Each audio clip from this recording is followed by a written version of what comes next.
My dear students and parents, this is Daniel and welcome back to our channel. Tamil Nadu medical selection கமிட்டியிலேருந்து round 1 எப்போ நடக்க போகுதுங்கிற complete counselling schedule அப்படிங்கிறது கொடுத்துருக்காங்க.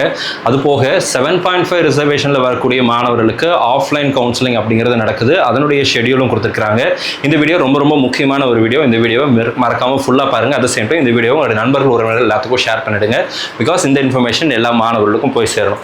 First thing என்னன்னு சொல்லி கேட்டிங்க அப்படின்னா, தமிழ்நாடு மெடிக்கல் செலெக்ஷன் வெப்சைட்டில் there is a recent update regarding medical counseling fast round schedule. So fast round schedule எப்போ ஆரம்பிக்குது, எப்போ ரிப்போர்ட் பண்ண போகிறோம் அப்படிங்கிறது எல்லாமே வந்து டீட்டெயிலாக அவங்க கொடுத்துருக்காங்க.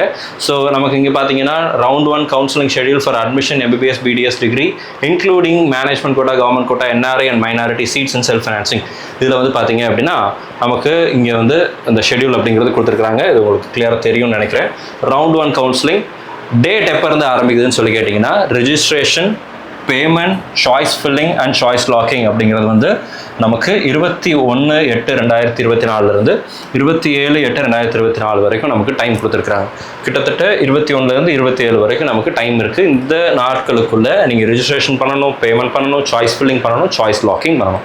ஆல்ரெடி ரிஜிஸ்டர் பண்ணி ரேங்க் லிஸ்ட்டில் நேம் வந்த எல்லா மாணவர்களும் ஜென்ரல் ரேங்க் 1 ஜென்ரல் ரேங்க் 28,819 வரைக்கும் கவர்மெண்ட் கோட்டாக்கும், management quota general rank 1 management quota 13,417 வரைக்கும் இருக்கக்கூடிய எல்லா மாணவர்களும் 720 to 127, 715 to 127 all the candidates, எல்லா கேண்டிடேட்ஸும் ஃபர்ஸ்ட் ரவுண்ட்லேயே பார்ட்டிசிபேட் பண்ணலாம் அப்படின்னு சொல்லி கொடுத்துருக்காங்க.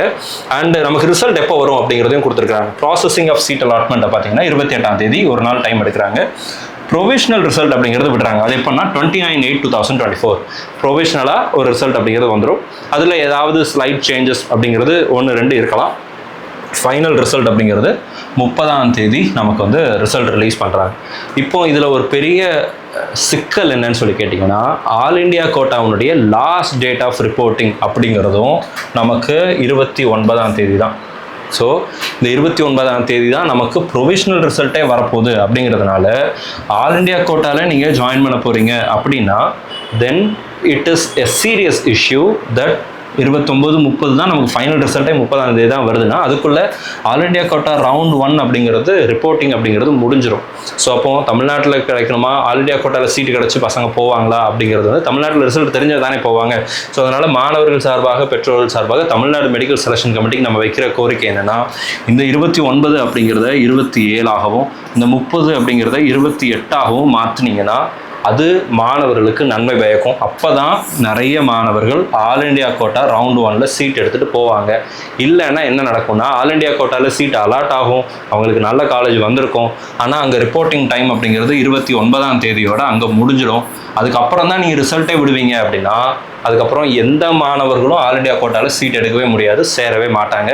அப்போது தமிழ்நாடு மாணவர்கள், பார்டர் ரேஞ்சில் இருக்கக்கூடிய மாணவர்களுக்கு பெரிய சிக்கலை உண்டு பண்ணும்.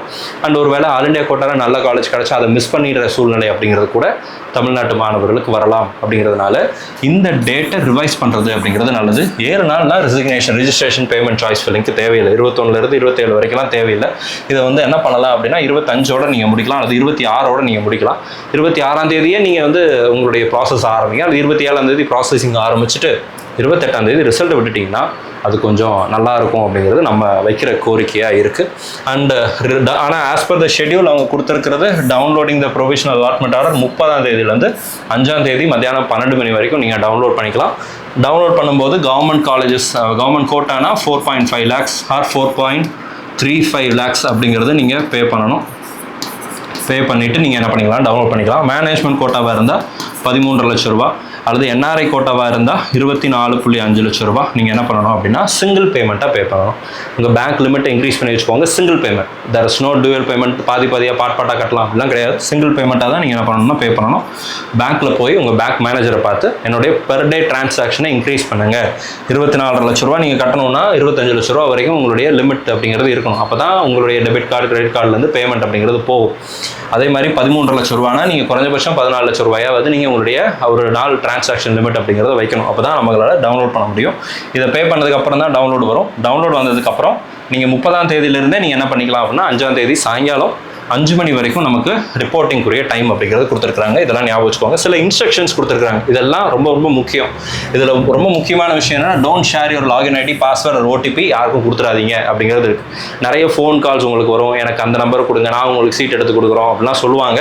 நம்பி ஏமாற வேணாங்கிறதுக்காக தான் ரெட் கலரில் அழகாக ஹைலைட் பண்ணி கொடுத்துருக்குறேன். உங்களுடைய ஓடிபி, பாஸ்வேர்டு, யூசர் நேம் இதெல்லாம் யாருக்கிட்டையும் எக்காரணம் கொண்டும் ஷேர் பண்ணாதீங்க அப்படிங்கிறது ஞாபகம். ஜென்ரல் இன்ஸ்ட்ரக்ஷன் பாருங்க. Candidates who are participating in the online counseling, choice filling, MBBS BDS வந்து 1500 rupees வந்து நமக்கு வந்து என்னன்னா non refundable registration fee 500 for government quota and 1000 for management quota. Government கோட்டாவில் போடுறதா இருந்தால் இன்னொரு 500 ரூபாய், மேனேஜ்மெண்ட் கோட்டாவில் போடுறதா இன்னொரு 1000 ரூபாய். நீங்கள் எப்போ பண்ணணும்? இந்த ரெஜிஸ்ட்ரேஷன் பண்ணும்போது நீங்கள் எப்போ பே பண்ணணும். ஓகேங்களா? டேட் வந்து பாருங்க 21ஆம் தேதியிலிருந்து 27ஆம் தேதி வரைக்கும் டைம் இருக்கு இல்லையா? இந்த டைமுக்குள்ள நீங்க அந்த பேமெண்ட் பண்ணணும். at the time of registration the candidate will also have to pay the refundable security deposit. Government medical காலேஜஸ்க்கு எதுவும் கிடையாது, கவர்மெண்ட் டென்டல் காலேஜஸ்க்கு எதுவும் கிடையாது. செல்ஃப் ஃபைனான்சிங் சீட்ஸ் நீங்க எடுக்க போறீங்கன்னா 30,000 ரூபாய். இதுல வந்து என்ன கொடுத்துருக்காங்க பாருங்க, மெடிக்கல் அண்ட் டென்டல் ரெண்டையுமே ஆட் பண்ணியிருக்காங்க. மெடிக்கல் டென்டல் ரெண்டுக்குமே 30,000 ரூபான்னு போட்டிருக்காங்க. வெயிட் பண்ணி பார்க்கலாம் எப்படி வருதுன்னு. And SC, SCA, ST and converts to Christianity from scheduled caste இவங்களுக்கு வந்து 2.5 lakhs விட நீங்கள் கம்மியான ஆனுவல் இன்கம் வச்சுருந்தீங்கன்னா செக்யூரிட்டி டெபாசிட் வராது. At the time of registration the candidate will have to pay a refundable security deposit for the management quota. Management quota security deposit எவ்வளோ? 1 லட்சம் ரூபாய். இதில் நீங்கள் இந்த கேட்டகரியில் இன்கம் லேக்ஸ் 2.5 லேக்ஸை விட இன்கம் கம்மியாக வச்சுருக்கீங்க அப்படின்னா நீங்கள் செக்யூரிட்டி டெபாசிட் அப்படிங்கிறது பே பண்ண வேண்டியதில்லை. All candidate should read the prospectus thoroughly before submitting before starting choice filling. Candidate should also be careful while choice filling. Choice filling அப்படிங்கிறது எப்படி நடக்கும் அப்படிங்கிறத போட்டிருக்காங்க. Candidates will have the option of choice filling for all the seats for which they have applied to. For example, if a candidate has applied for both government quota and management quota, he will have choices for both government as well as management quota அப்படின்னு சொல்லி போட்டிருக்காங்க. அப்போ ஒரே choice filling, single choice filling, same like last year. Candidates are encouraged to analyze the choices available and fill their choices in order of their preference. இந்த preference order அப்படிங்கிறதா ரொம்ப முக்கியம். இந்த ப்ரிஃபரன்ஸ் ஆர்டரை நீங்கள் என்ன பண்ணுங்க அப்படின்னா ப்ரிப்பேர் பண்ணி வச்சுக்கோங்க. அது தவிர அடுத்த பாயிண்ட் பாருங்க, candidates can edit their choices any number of times before locking, but once locked they will not be allowed to edit. Hence candidates are requested to check their choices and the order of preferences before locking. All India கோட்டால 20ஆம் தேதி தான் நமக்கு choice locking, கடைசி நாளில் தான் choice locking அப்படிங்கிறது இருக்கும். தமிழ்நாட்டில் இது வரைக்கும் இருக்கிற நடைமுறை என்னன்னா, நீங்கள் சாய்ஸஸை போட்டு முடிச்ச உடனே சாய்ஸ் லாக்கிங் ஃபெசிலிட்டி ஓப்பனாகவே இருக்கும். இப்போ என்ன பண்ண போகிறாங்கன்னு தெரியல.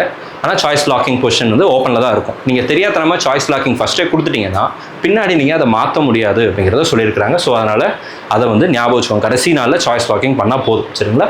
If the candidate does not lock or his choices till the last date 27/8 their choices will automatically be locked. ஓகேங்களா? உங்களுடைய சாய்ஸஸ் நீங்கள் லாக் பண்ணாமல் விட்டால் கூட ஆட்டோமேட்டிக்காக லாக் ஆகிடும். அதனால் ஃபஸ்ட்டே நான் லாக் பண்ணுறேன்னு சொல்லி லாக் பண்ணி வச்சிடாதீங்க. கடைசி நாள் லாக் பண்ணுங்கள். ஒரு வேளை டெக்னிக்கல் இஷ்யூ ஆகி உங்களால் லாக் பண்ண முடியாமல் போனால் கூட ஆட்டோமேட்டிக் லாக்கிங் அப்படிங்கிறது இருக்குது. ஆல் இண்டியா கோட்டாலும் இது அப்ளிகபிள். பட் நீங்கள் ரிஸ்க் எடுக்க வேண்டியதில்லை. நீங்களே என்ன பண்ணுங்க அப்படின்னா லாகின் பண்ணி லாக் பண்ணி வச்சிருங்க.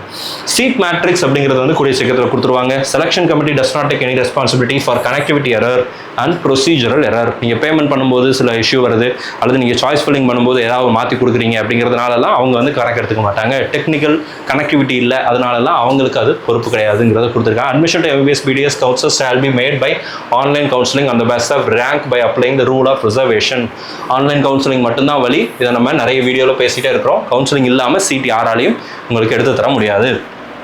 Request for change of course, MBBS or BDS or college from one to another is not permitted after final locking. உங்களுக்கு சீட் கிடைச்சதுக்கு அப்புறமோ அல்லது லாக் பண்ணதுக்கு அப்புறமோ அந்த ப்ரியாரிட்டி ஆர்டரை மாற்றி கொடுங்க அல்லது கோர்ஸை மாற்றி கொடுங்க, அந்த மாதிரி விஷயமே இருக்காது. ட்ரான்ஸ்ஃபர்ஸ் ஆஃப் சீட்ஸ் அப்படிங்கிறதும் MBBS BDSல அலௌடு கிடையாது. சரிங்களா?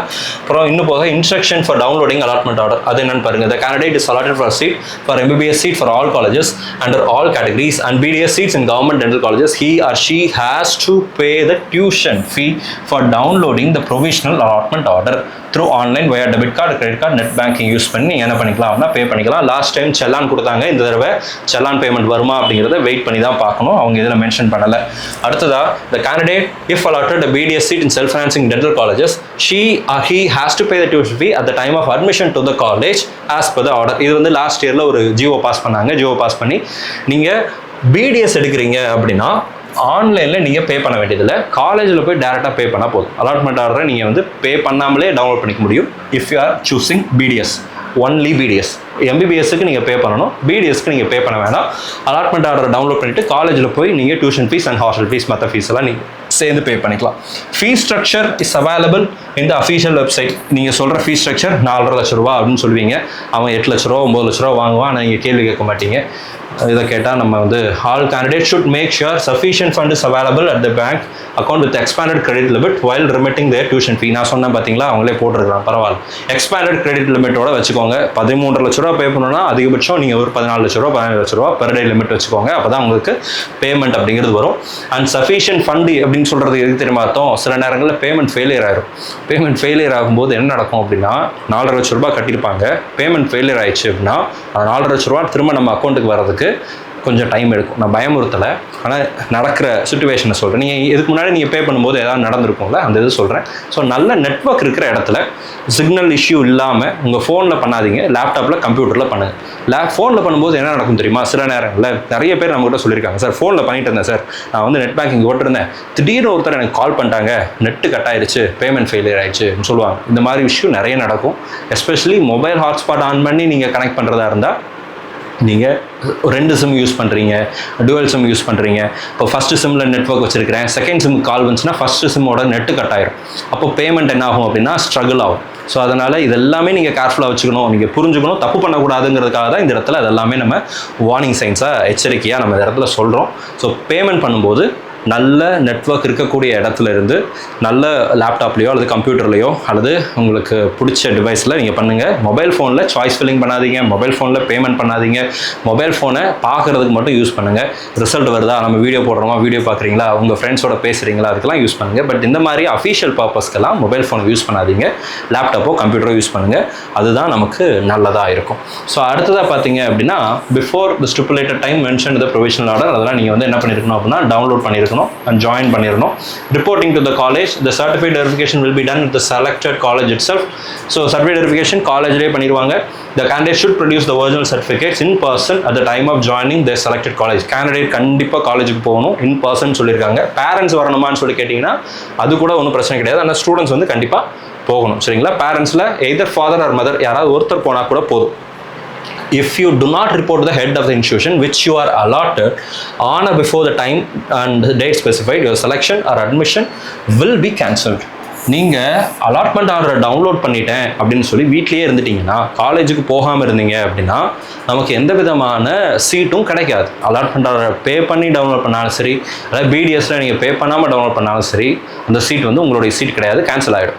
காலேஜுக்கு போய் உங்கள் ஃபிசிக்கலாக நீங்கள் உங்களுடைய சர்டிஃபிகேட்ஸ் எல்லாம் வெரிஃபிகேஷன் முடிச்சு சர்டிஃபிகேட்டை சப்மிட் பண்ணி ஃபீஸ் பே பண்ணி நீங்கள் அங்கே அட்மிஷன் போடணும். அதுதான் அஃபீஷியல் அட்மிஷன் ப்ராசஸ். அந்த ப்ராசஸை கம்ப்ளீட் பண்ணால் தான் சீட் உங்களோடது, இல்லைனா சீட்டு கேன்சல் ஆயிரும் அப்படிங்கிறத சொல்கிறேன். The candidate selected for the admission should give a self-declaration form at the time of reporting to the concerned college that he or she is liable for the forfeiture of selection or admission if suppression of facts நம்ம கொடுத்ததில் ஏதாவது தப்பாக இருந்துச்சு அப்படின்னா அதுக்கு action எடுப்பாங்க அப்படிங்கிறத சொல்கிறாங்க. And சில instruction candidates R advice to be in touch with official website, medical selection, latest update, result, notice இதெல்லாம் பார்த்துக்கோங்கன்னு சொல்கிறாங்க. மிஸ்பா கரியர் அகாடமின்னு ஒரு யூடியூப் சேனல் இருக்குது, அதில் தான் நீங்கள் இந்த வீடியோ பார்க்குறீங்க. அதை நீங்கள் பார்த்தீங்க அப்படின்னாலே எல்லா அப்டேட்டும் உங்களுக்கு வந்துடும். எல்லா இதையும் நம்ம போட்டே இருக்கோம். No communication will be directly sent to the candidates. They are advised to be in touch with websites regularly for any updates அப்படிங்கிறத கொடுத்துருக்குறாங்க. ஞாபகம் வச்சுக்கோங்க. நம்ம வெப்சைட்டை நீங்கள் ஃபாலோ பண்ணலாம். இது வந்து 7.5 ரிசர்வேஷனுக்கு வந்திருக்கக்கூடிய அப்டேட். 22ஆம் தேதி ஆஃப்லைன் கவுன்சிலிங் நடக்குது. 10 மணிலேருந்து 12 மணி வரைக்கும் எல்லா கம்யூனிட்டியில் இருக்கக்கூடிய ஜென்ரல் ரேங்க் 1லேருந்து ஜென்ரல் ரேங்க் 1007 வரைக்கும் கூப்பிட்டுருக்குறாங்க. இந்த ஜென்ரல் ரேங்க் அப்படின்னு பார்க்கும்போது இந்த முதல் 1000 மாணவர்கள் ஃபஸ்ட்டு ஹாஃபு கூப்பிட்றாங்க, ஓகேங்களா? செகண்டு கம்யூனிட்டி வைஸ் கூப்பிட்றாங்க. பிசி கூப்பிடல, பிசிஎம், எஸ்சி, எஸ்சிஏ, எஸ்டி இந்த கேட்டகரியில் இருக்கக்கூடிய கம்யூனிட்டி ரேங்கை மட்டும் இங்கே மென்ஷன் பண்ணியிருக்காங்க. கம்யூனிட்டி ரேங்க் 3லேருந்து 350, கம்யூனிட்டி ரேங்க் 29லேருந்து 50, எஸ்சியில் கம்யூனிட்டி ரேங்க் 99 to 202, பிசிஎம்மில் கம்யூனிட்டி ரேங்க் 29 to 60. இவங்க மட்டும்தான் என்ன பண்ணணும், அந்தன்னைக்கு 2 மணிக்கு நீங்கள் அங்கே அசம்பிள் ஆகும். எங்கே வரணும் அப்படிங்கிறது எல்லாமே சொல்லியிருக்காங்க. இது எப்படி நடக்கும் அப்படிங்கிறது எல்லாமே நான் உங்களுக்கு கிளியராக எக்ஸ்பிளைன் பண்ணுறேன். நியோ பஸ் ஸ்டாண்ட் எங்கே இருக்குது பாருங்கள், கவர்மெண்ட் எஸ்டேட் மெட்ரோ, இந்த மாதிரி அட்ரஸ் எல்லாம் கொடுத்துருக்காங்க. No individual call letters will be sent to the candidates. Candidates are to be participate in the counseling, MBBS, PD, processing fee, tuition fee. Candidates need not pay processing fee and tuition fee. Candidates should be present 1 hour before. Last time நம்ம அங்கே இருந்தோம், நிறைய மாணவர்கள் லேட்டாக தான் வந்தாங்க, அவங்களுக்கு கிடைக்க வேண்டிய சீட் வராமல் போயிடுச்சு. ஸோ அதை நம்ம கண்கூட பார்த்தோம், நிறைய பேர் அழுதுட்டு போனாங்க, அதெல்லாம் பார்த்தோம். அதனால் டைமுக்கு அங்கே போயிடுங்க. கரெக்டாக வந்து எத்தனை மணி சொல்கிறாங்களோ அத்தனை மணிக்குள்ளே போயிடுது. 2 மணிக்கு கூப்பிட்டாங்கன்னா நீங்கள் 12 மணி 1 மணிக்கெல்லாம் நீங்கள் அங்கே இருக்கணும், டான்னு இருக்கணும். காலையில் 10 மணிக்கு கூப்பிட்றாங்கன்னா 8-8:30 நீங்கள் அங்கே போயிடுங்க. சென்னையில் டிராஃபிக் இருக்கும், சென்னையில் இருக்கிறவங்களுக்கு தெரியும். பட் வெளியூர்லேருந்து போகிறவங்க டிராஃபிக்கையும் மனசில் வச்சுட்டு சீக்கிரமாகவே அங்கே போகிற மாதிரி பிளான் பண்ணுங்க. நீங்கள் இங்கேருந்து நைட்டு ட்ரெயின் ஏறுறீங்க அப்படின்னா காலையில் போகிற மாதிரி பிளான் பண்ணாதீங்க, அதுக்கு ஒரு நாளுக்கு முன்னாடியாவது பிளான் பண்ணிக்கோங்க. அப்போ தான் காலையில் போய் அங்கே போய் சேர முடியும். சரிங்களா? இதெல்லாம் ஞாபகம் வச்சுக்கோங்க. இன்ஸ்ட்ரக்ஷன்ஸ் எல்லாம் தெளிவாக படிச்சுக்கோங்க. எந்தெந்த டாக்குமெண்ட்ஸ் கொண்டு வரணும்னு சொல்லியிருக்காங்க பாருங்கள். NEET UG admit card and score card, re-revised score card, சரிங்களா, புதிய score card, and 10th mark sheet, 12th mark sheet, 11th mark sheet இருந்துச்சுன்னா 11th இல்லைனா வேண்டியதில்லை. Bonafide certificate from 6 to 12 studied in concern சிஇஓட சைன் வாங்கினா bonafide certificate தேவை. இந்த வருஷம் பாஸ் பண்ண கேண்டிடேட்ஸ்க்கு வேண்டியதில்லை, அதுக்கு முந்தின இயர்லேருந்து படித்த மாணவர்களுக்கு தேவை. அதுவும் அவங்க ஆல்ரெடி நம்ம வீடியோ போட்டிருப்போம், அவங்களும் பாயிண்ட் கொடுத்துருக்காங்க. ட்ரான்ஸ்ஃபர் சர்டிஃபிகேட், டிசி வச்சுக்கோங்க, nativity certificate, community certificate, any one of the parents community certificate, father or மதர்னுடைய கம்யூனிட்டி சர்டிஃபிகேட், இந்த டாக்குமெண்ட்ஸ் எல்லாம் எடுத்துகிட்டு போயிடுங்க. இல்லைன்னா சீட்டு கொடுக்க மாட்டாங்க. Since the more number of candidates are being called for the counselling, allotment is not guaranteed to everyone. 1000 பேர் கூப்பிட்டுருக்காங்க சார், அதனால் எல்லாத்துக்கும் சீட்டு கிடச்சிருமா அப்படின்னா கிடையாது. இருக்கிற சீட் கம்மி தான், அதனால் எல்லாத்துக்கும் சீட்டு கிடைக்காது. அதில் மெரிட்டில் முன்னாடி வரக்கூடிய மாணவர்களுக்கு தான் சீட்டு கிடைக்கும். Candidates can attend the counselling as per the date and time. அதுபடி போயிருங்க. ஓடிபி எல்லாம் candidate shall only opt for the vacancies available in their turn. Mobile phones and other communication devices are not allowed அப்படிங்கிறத போட்டிருக்கிறாங்க. So இதெல்லாம் வந்து அவங்க கொடுத்துருக்குற instruction. So counselling process எப்படி நடக்குங்கிறத நான் செப்பரேட்டாக இன்னொரு வீடியோவில் எக்ஸ்பிளைன் பண்ணுறேன். இந்த வீடியோ உங்களுக்கு யூஸ்ஃபுல்லாக இருக்கும்னு நினைக்கிறேன். யூஸ்ஃபுல்லாக இருந்துச்சு அப்படின்னா மறக்காமல் வீடியோ லைக் பண்ணிவிடுங்க. அண்ட் நம்ம சேனல் இது வரைக்கும் நீங்கள் சப்ஸ்கிரைப் பண்ணல அப்படின்னா மறக்காமல் சேனலை சப்ஸ்கிரைப் பண்ணி வச்சுக்கோங்க. These are the latest update from Tamil Nadu medical selection committee. ஃபைனலாக ரேங்க் லிஸ்ட் அப்படிங்கிறது வந்துருச்சு. அனலைஸ் பண்ணிட்டோம், கட் ஆஃப் மார்க் எவ்வளோ இருக்கும்னு சொல்லிட்டோம். அண்ட் அகைன் இப்போ கவுன்சிலிங் ஷெடியூலும் கொடுத்துட்டாங்க. தமிழ்நாடு மெடிக்கல் செலெக்ஷன் கமிட்டிக்கு ஒரே ஒரு வேண்டுகோள் என்னன்னா, கொஞ்சம் சீக்கிரமாக ரிசல்ட் விட்டிங்கன்னா ஆல் இண்டியா கோட்டாவில் கொஞ்சம் பசங்க சீட் எடுப்பாங்க. இல்லைனா கட் ஆஃப் மார்க் இதே மாதிரி தான் இருக்கும், குறையிறதுக்கு வாய்ப்பு இல்லாமல் போயிடும். ஸோ அதனால் மாணவர்கள் பெற்றோர்கள் சார்பாக இந்த கோரிக்கை நம்ம வைக்கிறோம். இந்த வீடியோ உங்களுக்கு பிடிச்சிருந்துச்சுன்னா உங்களுடைய ஃப்ரெண்ட்ஸ் அண்ட் ரிலேட்டிவ்ஸ் ஷேர் பண்ணுங்கள். மறக்காமல் வீடியோ லைக் பண்ணிடுங்க. All the very best and thank you so much. நம்ம வீடியோ பார்க்கக்கூடிய மாணவர்கள் மற்றும் பெற்றோர்களுக்கு அவங்க விரும்பின மருத்துவ கல்லூரிகள் கிடைக்கணும்னு சொல்லி உங்களுக்கு நானும் ப்ரே பண்ணிக்கிறேன். All the very best and thank you so much.